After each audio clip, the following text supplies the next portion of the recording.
आपको एक और बड़ी खबर आपको बता दें, सनसनीखेज वारदात सामने आई अंबिकापुर से। यहां पर पत्नी ने पति की हत्या कर दी।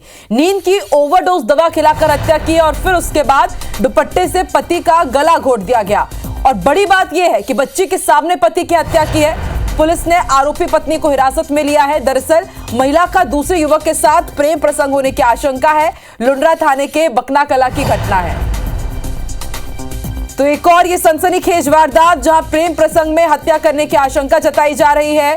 सोची समझी साजिश के तहत पति को मौत के घाट उतार दिया गया। पहले उसे नींद की दवाओं का ओवरडोज दिया जाता है और उसके बाद दुपट्टे से गला घोटकर अपने पति को हमेशा के लिए मौत की नींद सुला दिया गया। और ये पूरी वारदात उस महिला ने, उस पत्नी ने अपने बच्ची के सामने ही अंजाम दी है। लुंड्रा थाने के बकना कला गांव की घटना है और इन दिनों इसी तरह की तस्वीरें सामने आ रही है।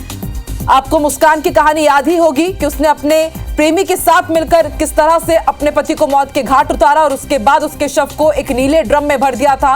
और अब आप देखिए, पत्नी ने पति की हत्या कर दी है। यहां पर भी प्रेम प्रसंग से जुड़ा हुआ यह मामला बताया जा रहा है। जानकारी के मुताबिक पहले नशे की दवाइयों का ओवरडोज उसके पति को दिया गया और उसके बाद उसने अपने ही दुपट्टे से गला घोटकर अपने पति को मौत के घाट उतार दिया।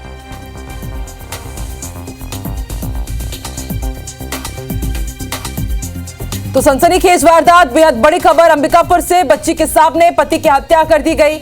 पति ने ही पति की हत्या की है। प्रेम प्रसंग से जुड़ा हुआ ये पूरा प्रसंग बताया जा रहा है। अभिषेक सोनी हमारे साथ जुड़ चुके। अभिषेक, क्या खुलासा हुआ है? फिर एक बार पत्नी ने पति की हत्या कर दी। देखिए, जो मृतक है उसका शव जो है आज उसके घर पे उसके बेड पर पड़ा मिला था और पुलिस को जैसे ही इस बात की सूचना मिली थी, पुलिस जांच में जुटी हुई थी। लेकिन अहम खुलासा तब हुआ जब उसकी 5 साल की बच्ची ने खुलासा किया कि उसके पिता की हत्या और किसी ने नहीं बल्कि उसकी मां ने ही की है। और जब ये घटनाक्रम पूरा बताया गया तब इस मामले का अब तक जो खुलासा हुआ है उसमें ये है कि जो आरोपिया है उसने अपने पति की हत्या की। और हाँ, आपकी आवाज ठीक से क्लियर नहीं आ रही है अभिषेक, थोड़ा नेटवर्क में आकर के जानकारी दीजिए। अब तक ठीक है अभिषेक, की आवाज हम तक ठीक तरीके से पहुंच नहीं पा रही है। थोड़ी नेटवर्क की प्रॉब्लम है। कोशिश करेंगे बाद में उनसे संपर्क करने के लिए। और जैसा कि हमारे संवाददाता बता रहे हैं कि इस पूरे मामले का खुलासा नहीं होता, लेकिन 5 साल की जो बच्ची थी उसने ही जानकारी दी कि इस वारदात को किसी और ने नहीं बल्कि उसकी मां ने ही अंजाम दिया है। पुलिस इस पूरे मामले की अब जांच में जुटी हुई है। शुक्रिया अभिषेक पूरी जानकारी के लिए।